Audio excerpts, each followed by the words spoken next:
So, as we kind of approach this issue, always kind of asking a double or triple set of questions as we come. Here's the educational reform. It is all about a classroom and a school and the interaction between a professional staff, the subject matter, and the learner. And it's always trying to basically figure out how to enhance that, enrich that, pull that voice and that expertise in a more explicit way. And that's going to require us over a long period of time, and we've talked about it in various configurations and venues within Turn, how we in some senses change the nature of the voice.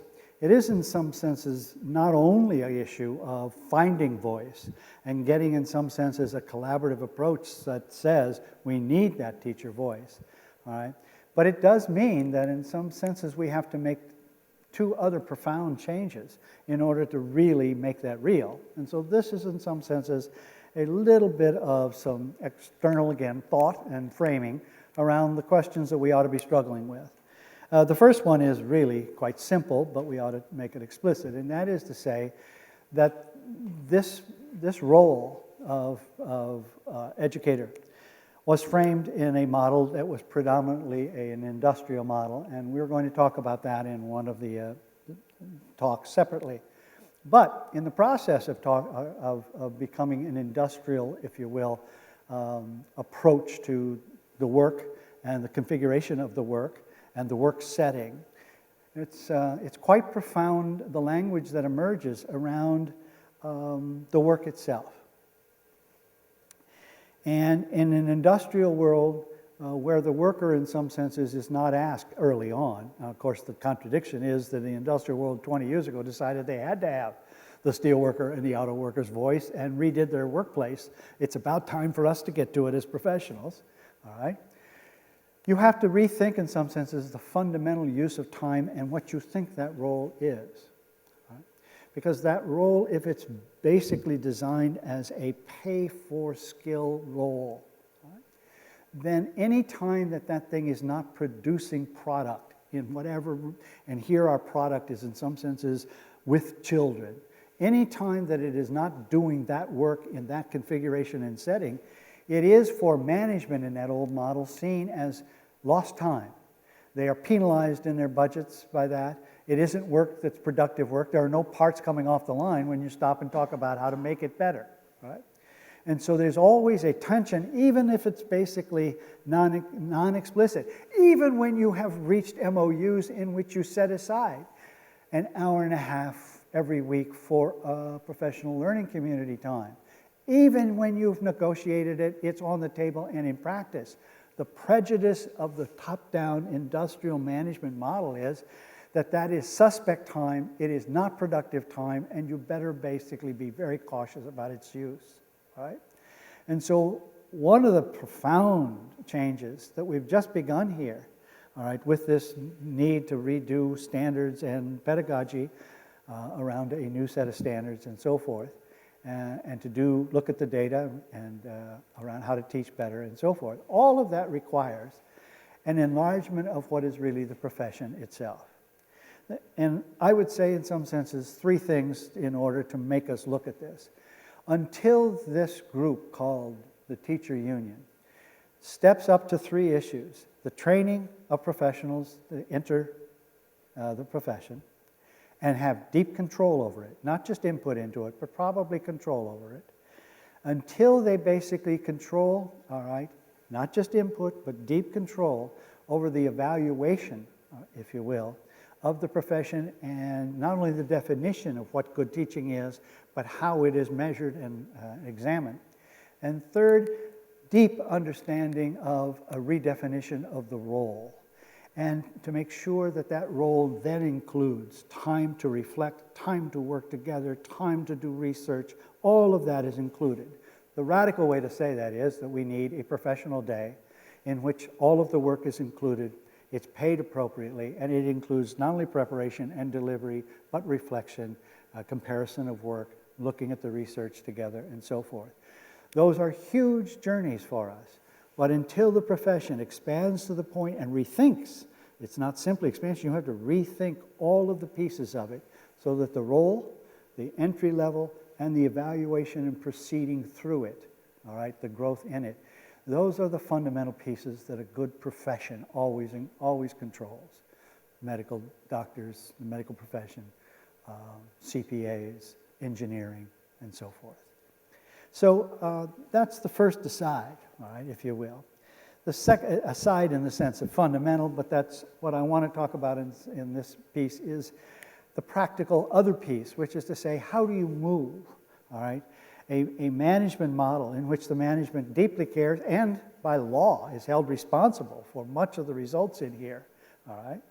And how do we begin to talk concretely about how the decision-making changes in that? Because many of you have heard me say a radical thing, which is to say the people who are responsible for the work have as their primary duty the responsibility of creating a place where everybody else can be. And that requires great risk. And what do I mean by that practically? Well, here's a way to think about it, at least. When you go in, typically, all right, and you start a deep healing change process, much of the way we talk about it at Turn is to say you must create at least two levels some sort of a collaborative scaffold here, all right, at the top of the local and the top of the district, in which board, management, and union basically have a place to come together to, and the language is really interesting, I think, and I've tried to evolve it over the years. I want these groups to somehow, all right, do their separate ownership and tasks. It's set up to do that. It's fine when it works well, and they've got good leadership here that's skilled and well-informed. But I need a place, I think, in which they come together to have a second reality. They together own this place. They own and have to take responsibility, not just separately, but they own and take responsibility for this place collaboratively and in powerful ways as well. And it won't get done, it being deep, ongoing, collaborative, constant improvement, unless there is a place where they talk about what they share together and they tell the truth about it. They listen to its journey and learn together. I'm saying a mouthful here, all right? If I'll say it as strongly as I know how to say it, if you don't have a place like that, where there is truth-telling and ownership of the reality here, number one, if you don't have a place where they listen together and learn together, all right? And if you don't have a place where they speak openly to the entire system, inside and out, about what it is that's occurring here, if you don't have those three places, I think you don't have a place, first of all, to make the deep educational reform journey, and you don't have a place to heal it as you make that journey. This is absolutely required. And the reason it's required is if you do it separately, all of our experience is that they all have a truth, you know.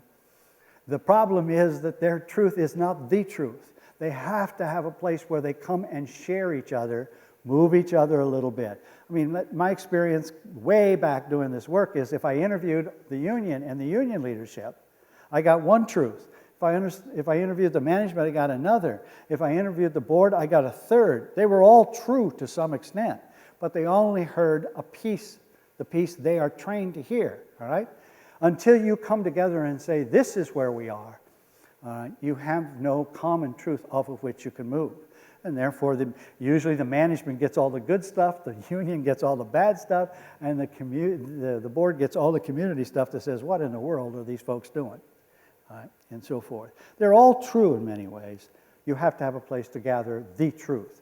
And you have to have a place to constantly kind of argue, if you will, debate, if you will, but problem solve together what this thing is. All right? If you have no common reality, you do not have a chance of making this deep change. The second, all right, is the work of this overall district leadership or learning group. All right? And we've called it various things over the years. It doesn't really matter. District learning team is as good as any. All right? The second piece is I think you have to listen in a regular kind of way to the work that you've invited the schools to do. Okay? If you've asked them to look deeply at mathematics for 2 or 3 years in the elementary and middle schools and how they're doing, everybody working on it, or if you're looking at reading, or if you're looking at whatever you're looking at, all right, across the district and across certain sites, you have to then basically go down and ask simple questions, and ask them quality questions and stay away from the quantitative data. There's a whole set of systems in here that'll measure. Don't worry about that. Go down and ask them a set of questions that have quality as their answer.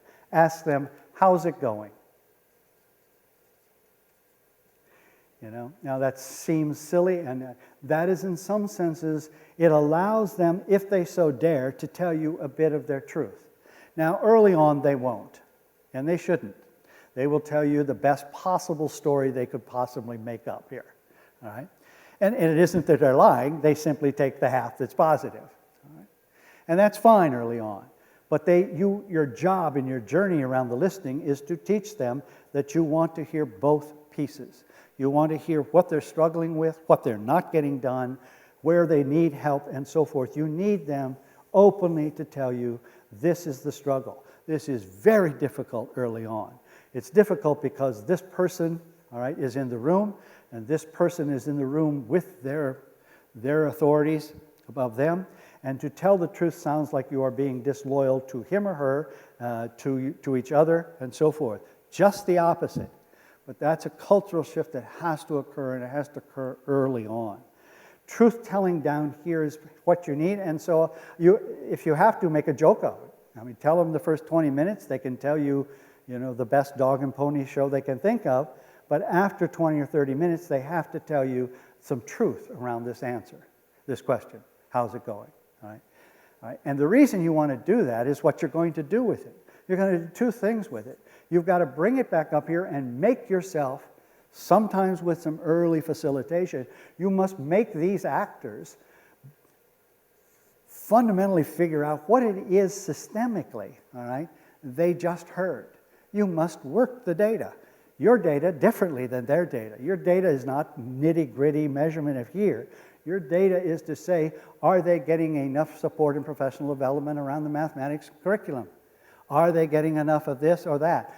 This group's job is to systemically problem solve what it is that's going on here and what they need more or less of. Eventually, and I'll say it radically, eventually this learning, all right, is precisely what ought to redo contract language, policy language over here at the board, practice in here, the use of the central office. It's this group telling you what it is they need more or less of that ought to lead to the constant redesign of this group. Get your mind around kind of the thought that somehow this group doesn't have to move at the state level, this group doesn't have to move, but this group has to move every, heaven and earth, all right? This is a system that in some senses, if this moves at all right, in a significant way, it probably means, all right, that these pieces have to learn how to do this as well, and that is not our experience in the country. We do not know how to link this to this, and this group does not think that that's their journey. Educational reform is at this level, yes, which requires change here. And the second piece, all right, is when you've listened, and you're listening constantly here, and you're trying to come up here and figure out how to learn from this, the last piece that practically no one talks a whole lot about, and this is a concept I took from Meg Wheatley many, many years ago, all right? You must, in some senses, broadcast. You must speak, all right, as a we, to the community inside, and learn how, in the correct language, to speak to the community outside around what it is you are doing, how you're performing, what your educational strategies are to get better, all right, and tell the truth in an ongoing fashion about this journey. Here's the reason. You have to have a larger story in order to give meaning to this work. If you don't have a larger story, then individual acts of improvement have no meaning. They just simply, that is not who we are, and that is not what makes sense to us. It becomes perfunctory and meaningless, because there's no context. The story gives a context, and the story has to be in general. This is what we're working on. We're working on it with deep voice. We're working on it with real input here. We've got this professional development coming on, and this is working, and this is not, and particularly talk about what is not.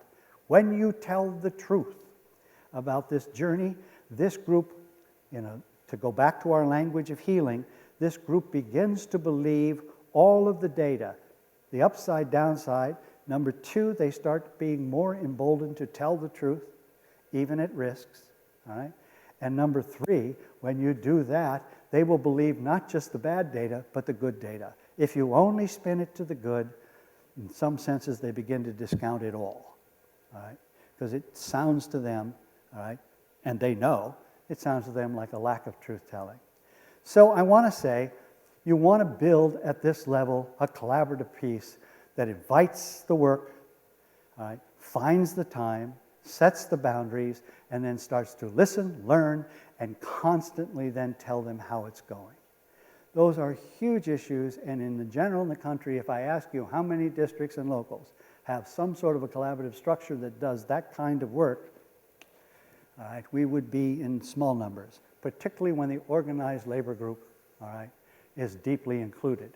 And turn, interestingly enough, is in some senses based on the fact that this group not only is included, but this group is the initiator of the beginning collaboration and the beginning kinds of venues that create this journey.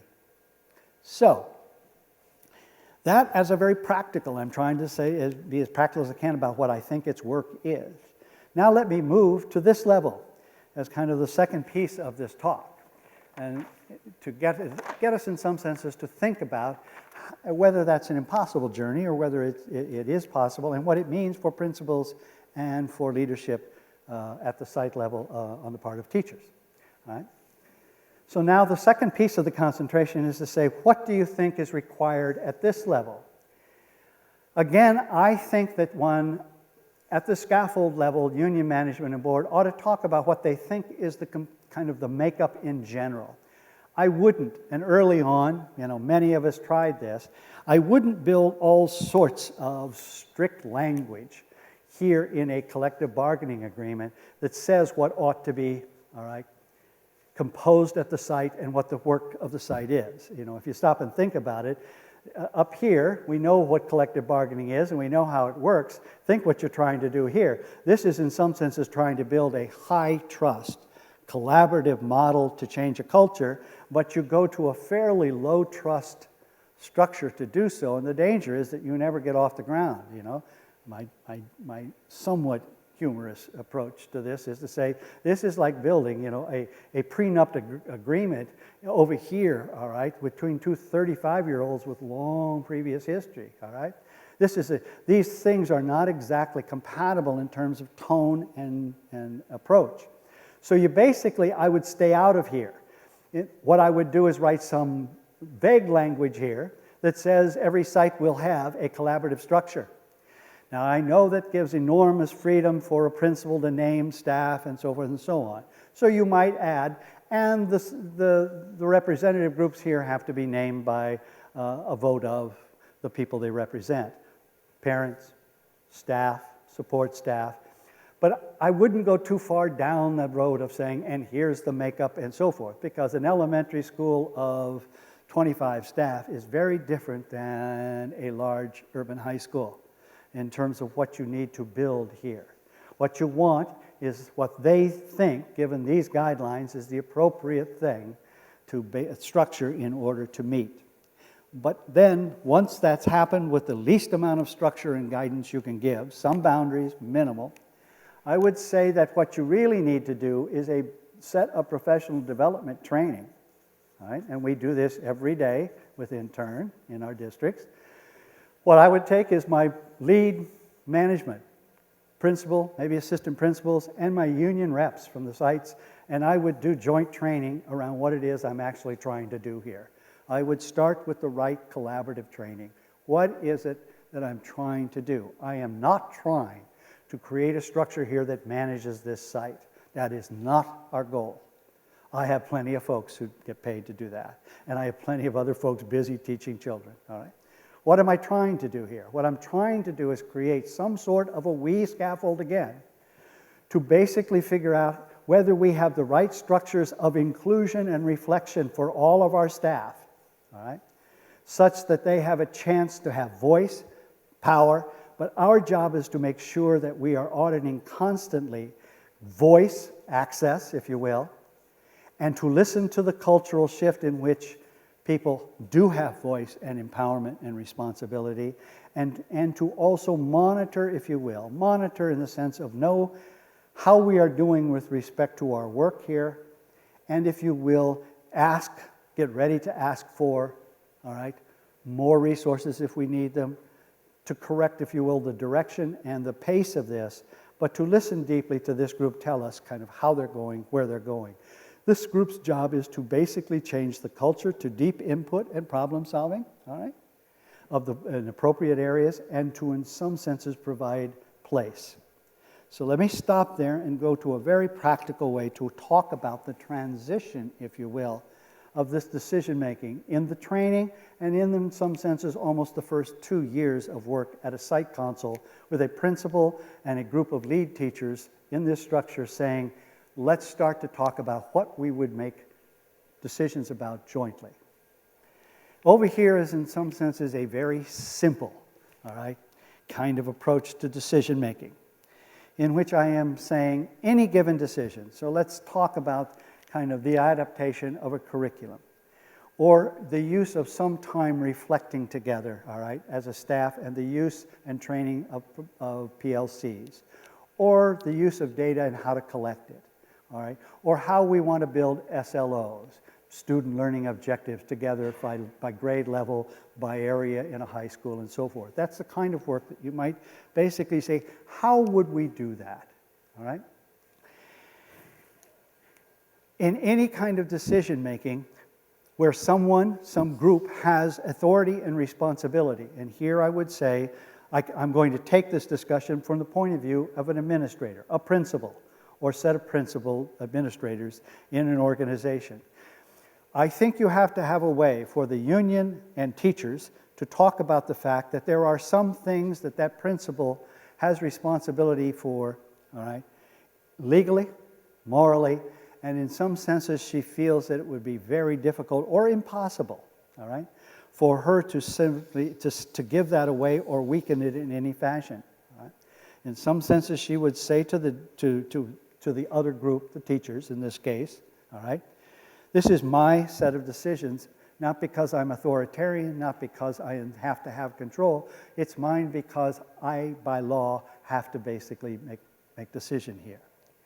Now, I want to move clear to the other side for a moment and say, in a really good school, where teachers are skilled, working together, know what they're doing, and in some senses are driving the change, I would guess that group has long ago decided that work inside, around pedagogy, reflection together, and so forth, would predominantly, and the principal would say this is their work. My job is to help them if they need it, and so forth. But in some senses, I am not in those classrooms. I am not teaching social science here, but 4 of them, 5 of them are. And they know the material, they know these children, and they know their practice, they know the new standards, and they are looking at each other's work, and so forth. All right? That would be an example in which the staff itself has deep responsibility, and they would say, yes, that's our work. All right? So in some senses, I'm starting with some place where the principal would say, this is mine, but this is yours. And then I want to move slowly, not because this defines every decision-making, but you must have language in order to understand where you are with respect to whatever you're thinking about shifting or changing and making more empowered here with more voice of teachers and support staff. In order to have that discussion, one way to talk about it is to say, and I want to kind of make this a little bit more explicit, there are decisions in which one might say in a level of authority, this is my decision, all right? But I commit to you, all right, that I will inform you before I move on it as a kind of a message of respect so that you're not surprised, so forth and so on. And that is an appropriate, absolutely good management relationship and kind of agreement with whomever they are managing. This really helps to build trust simply because it means that you are telling them the truth constantly, whether they like the movement or not, because you have no choice in it, but you are basically saying, here we go, let's get ready, and so forth.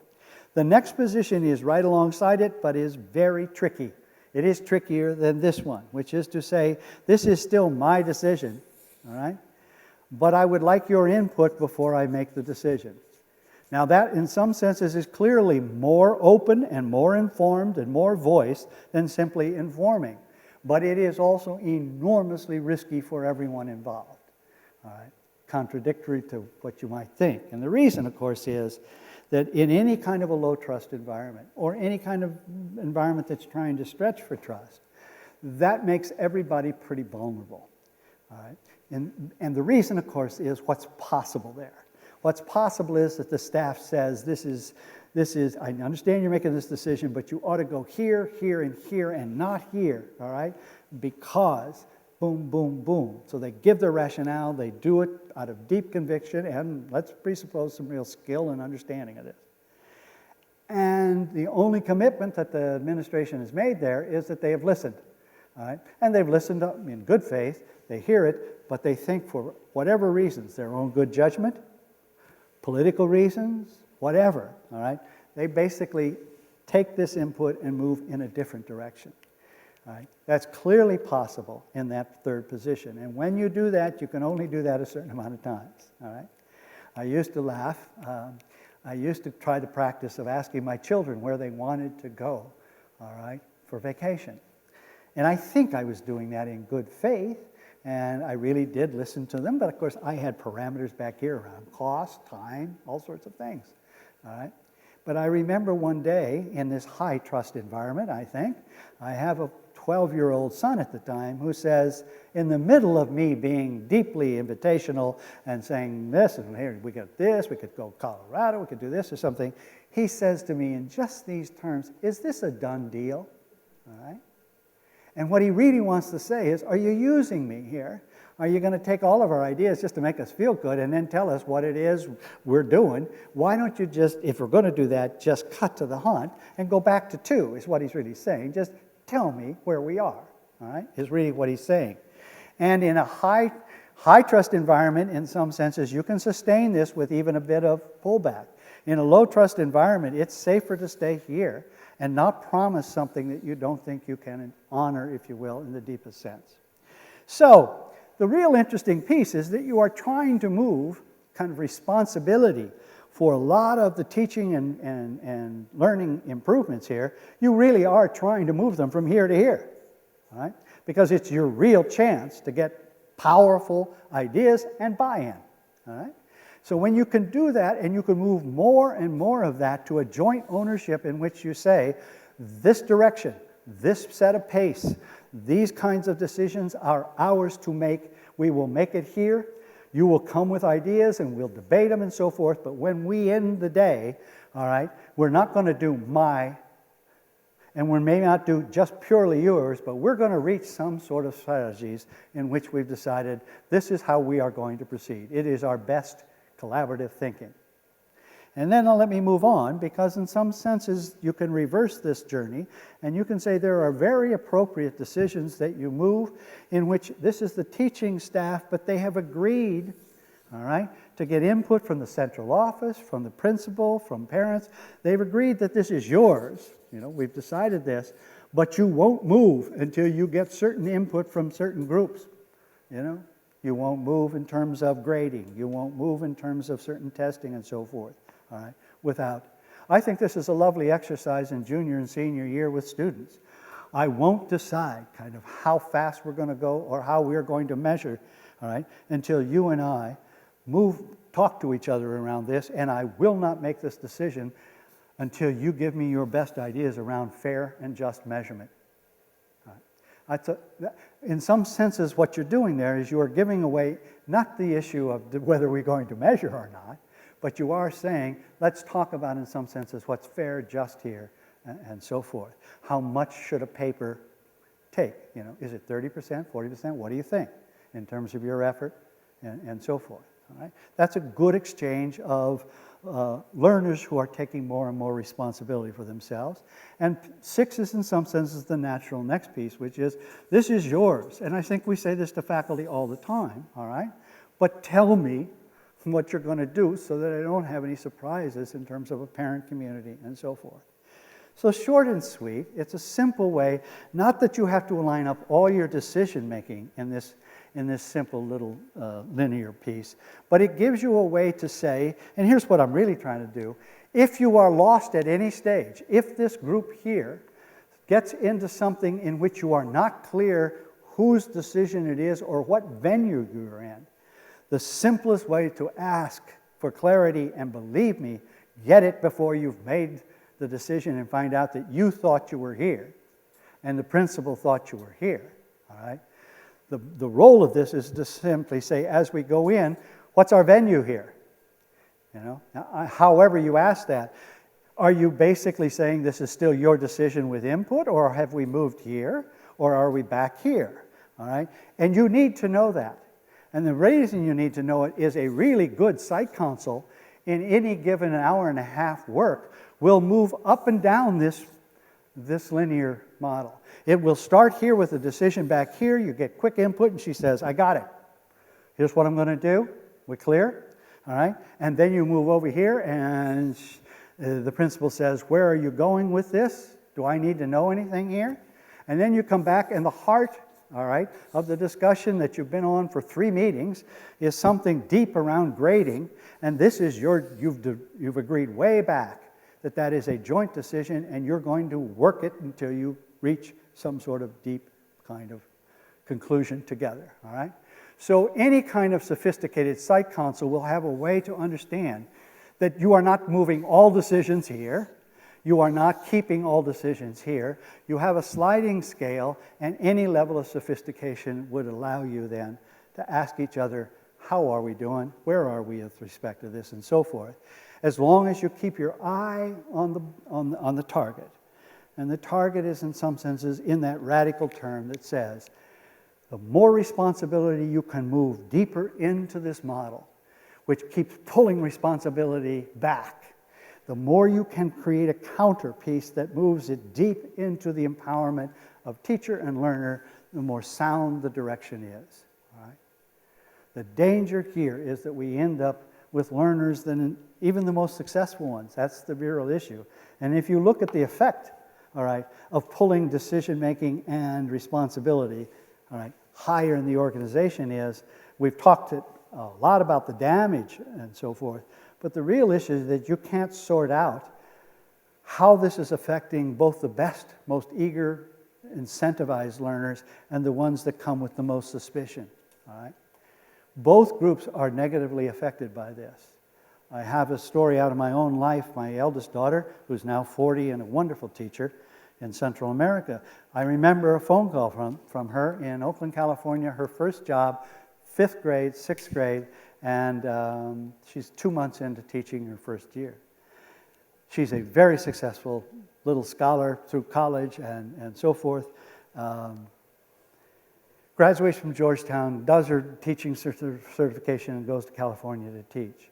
And she calls me in October, and there's a wonderful, long conversation that is, in some senses, revelatory for both of us, in which she ultimately says to me, I find myself teaching as if they learn for me.